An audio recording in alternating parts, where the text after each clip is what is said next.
Olá, querido amigo, querida amiga.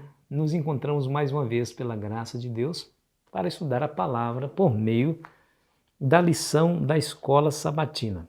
Mês que vem, 3 de outubro, é o dia de renovarmos a nossa lição. E aí? Já está se preparando para renovar a lição da Escola Sabatina?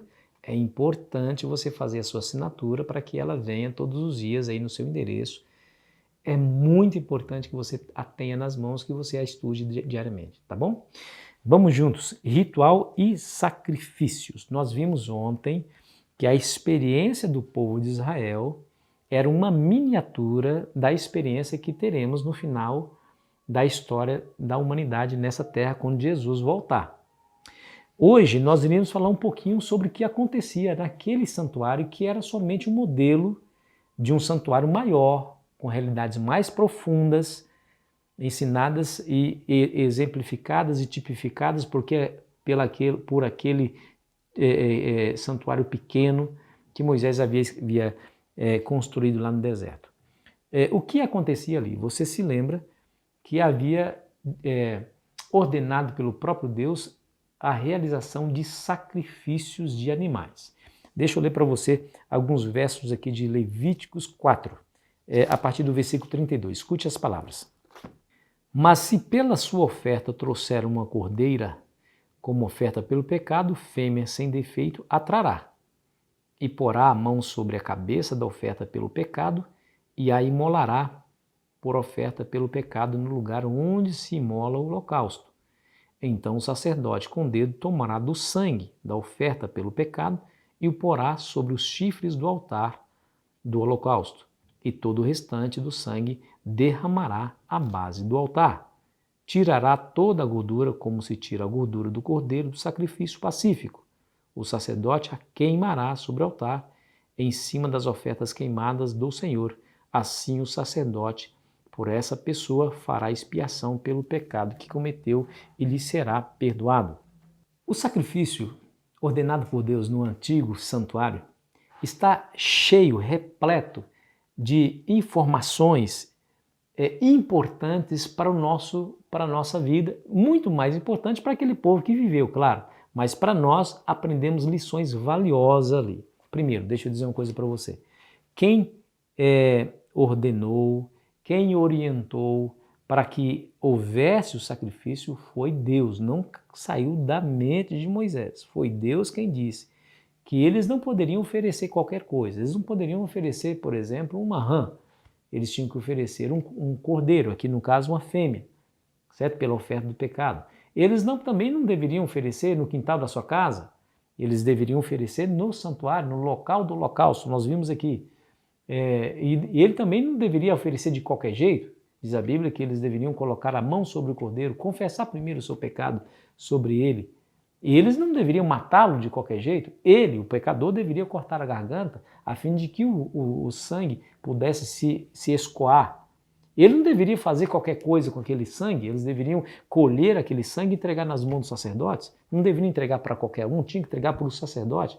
E o sacerdote também não poderia fazer qualquer coisa com aquele sangue. O que ele imaginava que deveria ser o melhor, deveria seguir estritamente o que Deus havia estabelecido com o sangue. Pegar do seu sangue, passar nas 4 pontas do altar e derramar na base do altar o restante do sangue. Todo o procedimento foi ordenado por Deus. Se você vivesse naquele tempo, se eu vivesse naquele tempo e fizéssemos e achássemos que deveríamos fazer diferente do que Deus ordenara, adivinha o que acontecia? O sacrifício não era aceito, incorríamos em transgressão e seríamos eliminados do meio do povo. Simples assim. O que nós aprendemos? Nós vamos aprender mais coisas, mas a primeira lição que nós aprendemos aqui, os procedimentos são importantes. Você se lembra daquela experiência de Nadab e Abiú? Eles foram para dentro do santuário e levaram fogo estranho. Está lá em Levíticos também. Levaram fogo estranho para dentro do altar. E diz a Bíblia que saiu fogo do altar e os consumiu. Ou seja, eles morreram na presença do Senhor. Bom, fogo estranho. Deus havia estabelecido que tipo de fogo eles deveriam levar. Mas eles acharam que deveriam levar qualquer tipo de fogo, que Deus não faz diferença. Mas Deus provou que o procedimento estabelecido por ele era importante, fazendo com que aqueles homens fossem feridos e feridos letalmente. Você se lembra do sacrifício que Caim ofereceu? Abel ofereceu o sacrifício certo e foi aceito, e Caim não foi aceito no seu sacrifício. Por quê? Porque Deus não pediu fruta, Deus pediu o sacrifício do derramamento de sangue, mas ele ignorou e achou melhor oferecer algo diferente. Esse tal de achismo vai levar muita gente à perdição.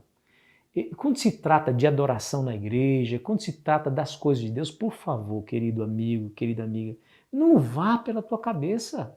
Aqui, está estabelecido, bem estabelecido na palavra de Deus. Ela é a única regra de fé para a nossa vida. Tem muita gente se apoderando da sua vã filosofia, do seu achismo, para definir o que é adoração, para definir o que é missão, para definir o que é igreja. Só cometemos erros se assim o fizer. Mas deixa eu exemplificar aqui mais sobre o que nos comunica esse ritual de sacrifício. Bom, a Bíblia fala aqui em Levítico capítulo 4, a partir do versículo 32, que o sacrifício deveria ser perfeito. Não poderia ser imaculado, não podia ser doente, o animal não podia ser cego, tinha que ser perfeito, para que fosse aceito, a fim de que acontecesse na vida do pecador o que está aqui no versículo 35, no final. Por essa pessoa fará expiação pelo seu pecado, lhe será perdoado. Para que isso acontecesse, eles deveriam levar um cordeiro ou uma cordeira sem defeito. E o seu sangue seria derramado pelo próprio pecador. Esse sangue deveria ser passado lá nos 4 pontos do altar, ou seja, registrado que houve a morte pelo pecado. Mas quem morreu não foi o pecador, foi um substituto inocente, sem defeito. Ele haveria de morrer pelo pecador. E aquele sangue seria passado no altar, derramado à base do altar, para registro de que alguém morreu pelo pecado. E o indivíduo saía ileso dessa situação. O sangue é muito importante. Veja o que diz Levítico 17, versículo 11. Porque a vida da carne está no sangue. Eu vos tenho dado sobre o altar, para fazer expiação pela vossa alma, porque é o sangue que fará expiação em virtude da vida. O apóstolo Paulo fala isso lá em Hebreus, que sem derramamento de sangue não havia expiação, não havia perdão de pecados. Isso te faz lembrar alguma coisa? João Batista, muito tempo mais tarde, lá em o Evangelho de João, capítulo 1, versículo 29, retrata a história de João Batista olhando para Jesus, apontando para ele e dizendo: eis o Cordeiro de Deus que tira o pecado do mundo. Nós sabemos que Jesus, o Cordeiro de Deus, ele foi sacrificado. Por quem? Pelos pecadores. O seu sangue imaculado foi derramado de uma vez por todas. O sangue de Jesus é infinitamente superior àquele sangue de bezerros, de cordeiros e bodes que eram oferecidos no Antigo Testamento. Tudo aquilo representava uma realidade maior. Aqueles rituais apontavam para a vida imaculada de Jesus Cristo. Apontavam para a maneira como Deus trataria o pecado e como ele resolveria o pecado na humanidade. Ou seja, a humanidade haveria de sair ilesa e um inocente deveria pagar todo o preço. E esse inocente? Jesus Cristo. Ele foi a vias de fato e morreu em nosso lugar. O registro da Bíblia diz que por essa pessoa fará expiação do seu pecado que cometeu e lhe será perdoado depois que o sangue foi derramado. Querido amigo, querida amiga, o sacrifício, o derramamento de sangue não era uma cena bonita de se ver. Era horrível, horripilante. Ver aquele pobre animal se debruxando diante da agonia da morte. Ver a sua vida esvaindo-se lentamente, quando o seu sangue saía de dentro do teu corpo, chocava o adorador, o ofertante. Porque é assim, a coisa mais horrível que existe no mundo é o pecado. E isso trouxe muita dor ao Cordeiro de Deus que tira o pecado do mundo, que é Jesus Cristo. Jesus tensionava ensinar aquele povo através desse símbolo, através desse tipo, como que o povo encontraria o descanso espiritual, livres da culpa, livres do pecado, livres da condenação, cheios de esperança para a vida eterna. Isso traria o verdadeiro descanso, a verdadeira paz ao coração, mas custaria um preço infinito. O sangue, cada gota de sangue do nosso supremo substituto e Salvador Jesus Cristo.